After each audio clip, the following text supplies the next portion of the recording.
Interesting, as you say, tough but fair. That's what you just said. But then there are pensioners who wouldn't say it was fair. There are farmers who wouldn't say it was fair. There are parents of private school children that wouldn't say it was fair either. Small businessmen who wouldn't. I spoke to a friend this morning. He employs quite a few people on minimum wage. He's saying he might have to shut his business down because his national insurance now will be so high that he's going to have to shut the business down. That means people are going to lose jobs.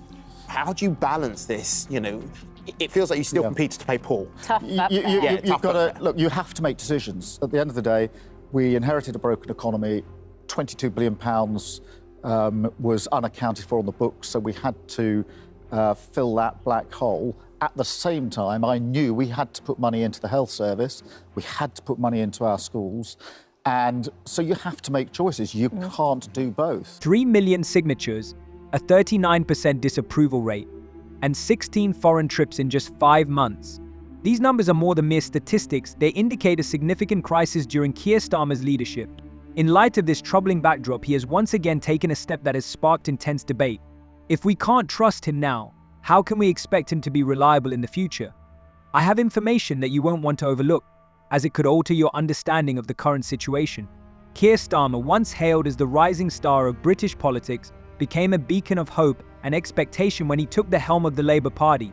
He vowed to usher in a new era following Jeremy Corbyn's controversial leadership, inspiring many to believe he could restore the party to its former glory. His initial remarks were filled with confidence and a commitment to reshape the party's image, combat anti-Semitism, and hold Boris Johnson accountable for his actions during the devastating COVID-19 crisis. However, given the current reality, one must ask, is he truly capable of delivering on his promises? Those are the things that were said for many years. They're not true, and I think they got us into the problem. So I'm not pretending for anybody impacted that things aren't tough. I don't think that's fair or right, whoever is impacted. But political choices are about saying, I do think that just at the moment we've got to pick the NHS up. We've got to get those waiting lists down. We've got to make that a priority. If you're going to do that, you have to take tough decisions. As long as they're tough and fair, I think people do understand that. But pretending that you can fix all the problems but not raise a penny in tax or anything else, that's a fiction. And I think most people do understand. However, this promising start has quickly diminished. Today, Keir Starmer's approval rating has plummeted to a staggering -39, even lower than during the most challenging periods of Boris Johnson's leadership. This alarming figure clearly signals a significant loss of trust. The strong image he worked so hard to cultivate is now overshadowed by a series of missteps and errors. At the party conference, Starmer struggled to articulate a clear and compelling policy, and his attempts at humor, such as a joke about Liz Truss, ended up backfiring and making him the subject of ridicule. Those who once placed their faith in his leadership are now departing, disillusioned and saddened that their hopes for a strong and decisive leader have been dashed.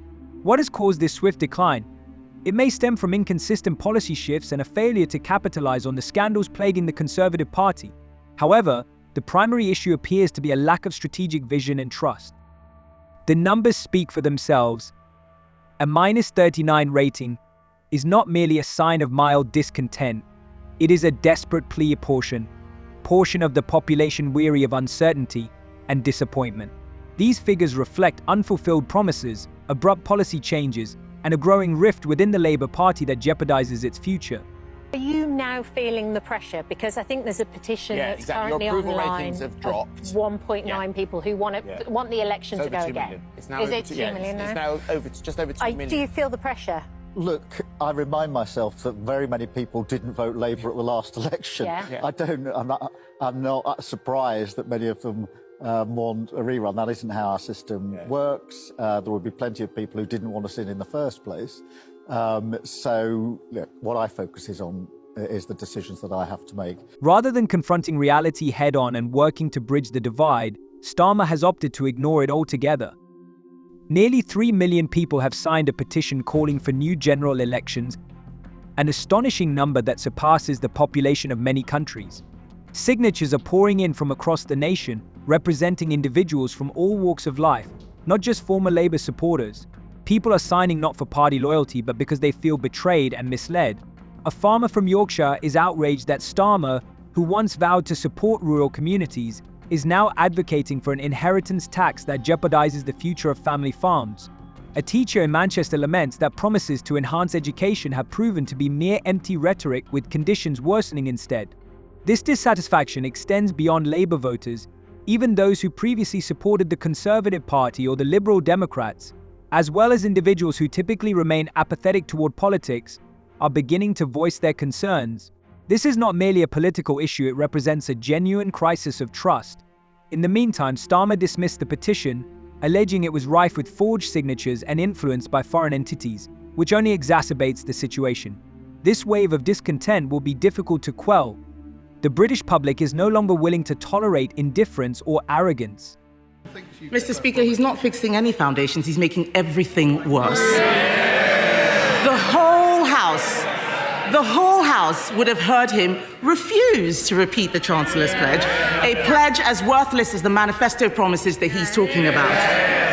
If he is fixing foundations, why is it that the PMI index shows that business confidence has crashed since the budget? Mr. Speaker, we're fixing the foundation. We've got record investment into this country. But she talks about tax rises.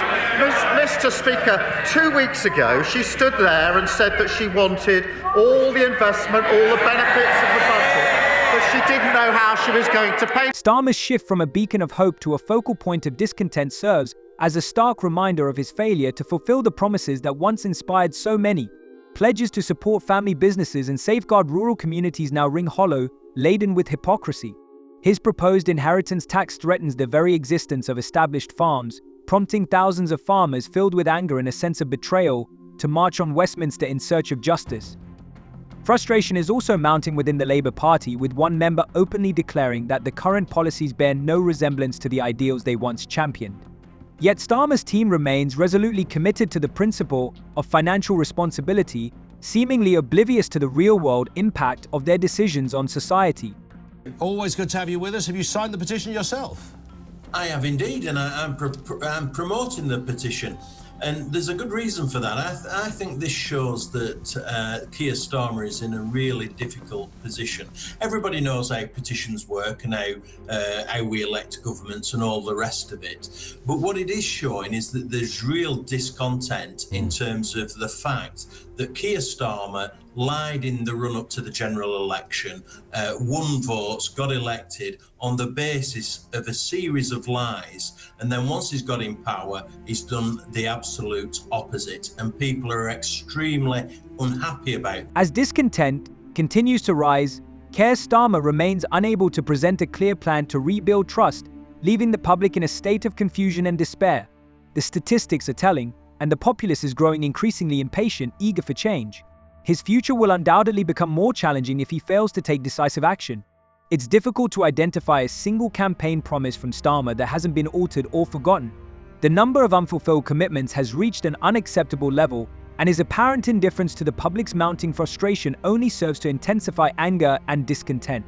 Starmer behaves as if everything is fine, despite a significant drop in support, which only fuels further outrage among those who had hoped for meaningful change. Mr. Speaker, until then, I'm the one asking the questions. There's a petition out there, 2 million people asking him to go. He's the one who doesn't know. He's the one who doesn't know how things work. It is not government that creates growth, Mr. Speaker. It is business. His employment secretary, I don't see her here, she wants more young people in work. But businesses say they are cutting jobs because of the Chancellor's budget.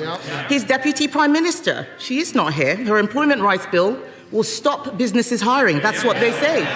The CBI said on Monday that the dots of the government's policy don't join up. People are increasingly coming to the realization that they have been misled.